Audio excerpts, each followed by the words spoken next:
Someone asks you how you're doing. You say fine. You are not fine. You know you are not fine. And somehow the word still comes out before you can stop it. This happens so often you've stopped noticing it happen. But the real answer is far stranger than simple politeness. Your silence isn't a personality trait. It's a survival mechanism, thousands of years old, still running quietly, underneath every conversation you have. Think about the last time something actually hurt you. A comment, a decision someone made without you, a feeling that showed up uninvited and sat in your chest for the rest of the day.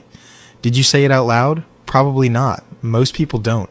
Instead, you smiled. You changed the subject. You told yourself it wasn't a big deal.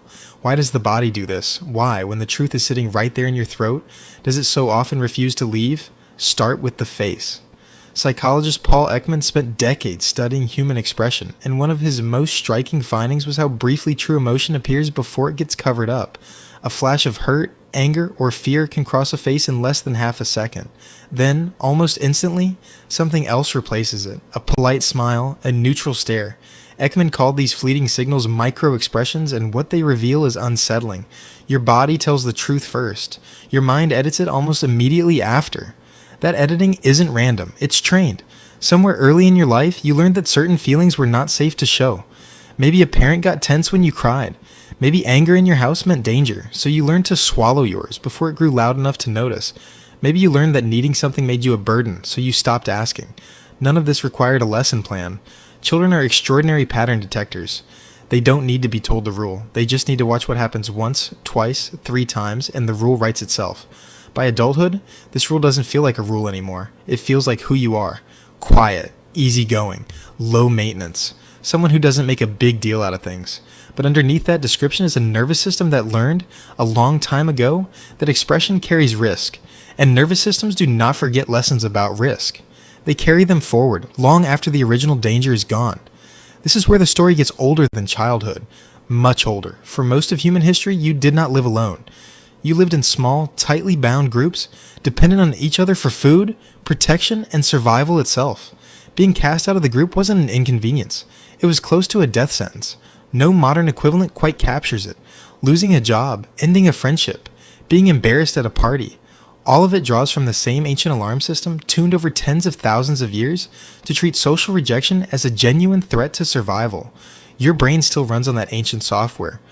When you consider saying something honest and risky, something that might upset someone, disappoint them, or make them see you differently, an old alarm quietly goes off. It doesn't announce itself as fear of social exile.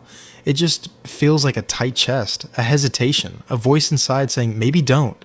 That hesitation isn't weakness, it's an inheritance. Every person whose honesty got them cast out of their group, thousands of generations ago, didn't pass their genes forward as easily as those who learned to read a room and stay quiet at the right moment. So the instinct to swallow your feelings isn't a flaw in you specifically. It's a feature baked into the species. But knowing that doesn't make the silence free. It costs something. And researcher James Pennebaker spent years studying exactly what that cost looks like. In a series of now well-known studies, Pennebaker asked people to write honestly about emotional experiences they had never fully expressed, grief, shame, secrets they were carrying alone. The results were physical, not just emotional. People who wrote about suppressed experiences showed measurable improvements in immune function afterward. Fewer visits to the doctor, lower markers of stress in their bodies. The feelings hadn't gone anywhere while they stayed unspoken. They had simply been working quietly, underneath the surface, using energy the body could have spent elsewhere. This is the part most people miss. Suppressed emotion doesn't disappear just because it goes unsaid. It gets stored, it leaks out sideways, in irritability you can't quite explain.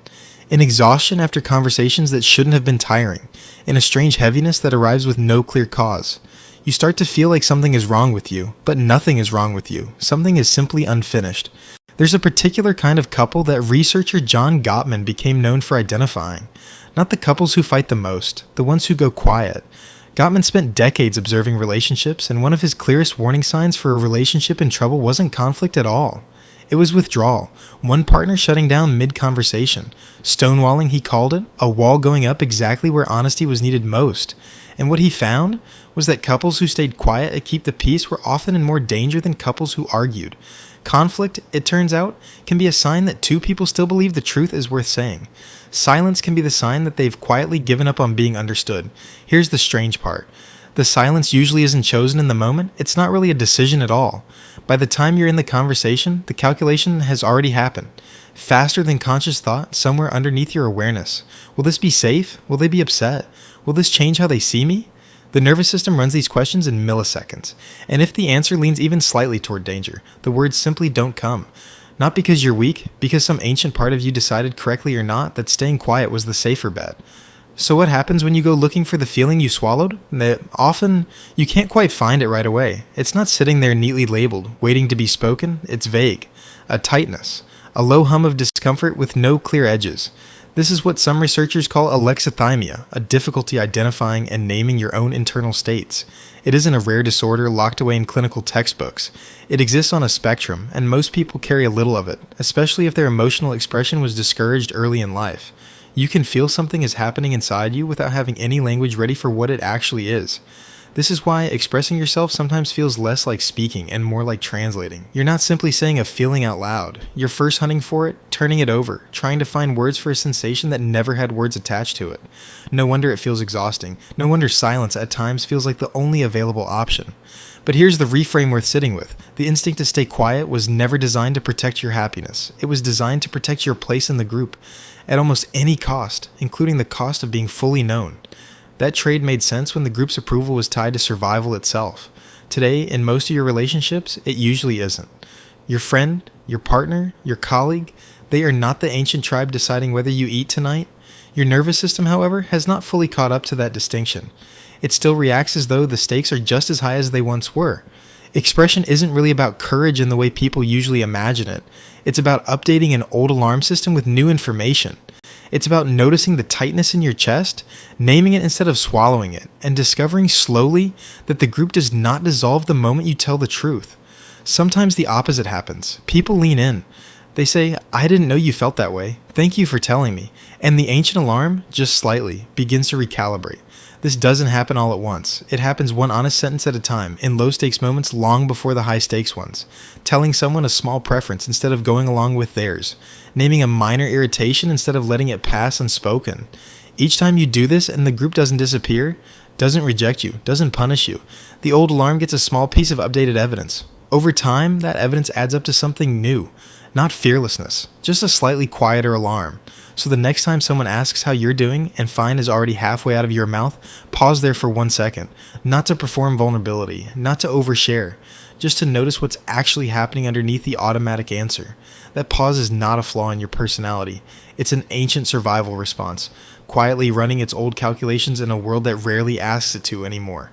You are not broken for staying quiet. You were simply built, a long time ago, to be believed only by silence. And every time you choose otherwise, you're doing something your ancestors rarely had the safety to try.